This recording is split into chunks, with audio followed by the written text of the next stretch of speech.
სიჩუმეში შეიძლება გიყვარდეს ისე როგორც არავის უყვარს ხელმოტეხილი და ძლივ შეთანხმებული ნუცა შანშიაშვილი. პატარობიდან მღეროდი თბილისში, ნიუ-იორკს იმდები მღერო პლუს აღმოჩნდა. თქვენი როგორც მომღერლის ვარსკვლავი, ჯერ კიდევ ასანთებია თუ დაკავებული ვარ აბსოლუტურად ჩემი პიროვნების განვითარებით. ცეცხლს ადრე უფრო ხშირად ეთამაშებოდით ხოლმე თუ ახლა? გაგასრიალებინებენ ძალით ფერსა და წაგაქცევენ რა. კი, ჯაზი ხმის იოგების გარდა ტვინში იმღერება თუ გულში. შეგიძლია, მიდი.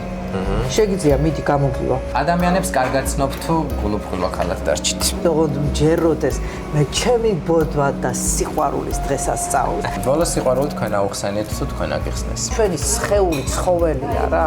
ანის მოგთოკავს. როდესაც შეგრცხვათ რომ ადამიანთა მოდმას ეკუთვნით. კანივით გავიფცხვენი ზედმეტი არასაჭირო ფიქრები მოშორებული მაქვს, არასაჭირო ურთიერთობები მოშორებული მაქვს. ყველაზე მაგარ ხმას ეს სამყაროში რა გამოსცემს? სიჩუმე. ნუცა შანშიაშვილი უფრო სექსუალურია, იმით რომ სახის ცოტა უხეში ნაკვთები აქვს. თქვენ თუთლით ესე. რა მოგწონს ჩემში? ამ ქვეყნიურობის ამაოების მუდმივ განცდას რითერებით. საერთოდ ადამიანს ვერ წარმოუდგენია რეალობაში, რომ შეიძლება ოდესმე მოხდეს. თქვენი მიცემული რჩევით ვინმე ცხვირი თუ წაუმტვრევია? ხელები ვაფათურო გულში სულში. გიამბო, შემიყვარდე. თქვენი ამ ქვეყნიური ფეტიში რა არის? საერთოდ ყველაფერი იხსნება.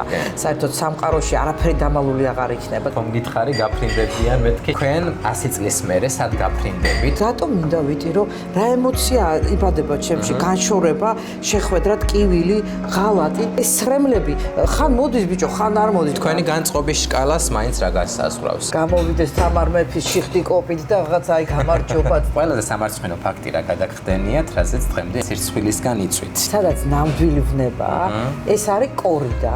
ან ხარი მოჰყავს, ან შენ განგებამ ალოცვინა ამ კაცს, საკუთარ დედაზე ოკეანის მიღმა და ეს ხალი აქ გადარჩა. სადაც არ უნდა ვიყო, იცოდეთ რომ თქვენთვის ვარსებობ, თქვენთვის ვწერ და თქვენთვის მღერი.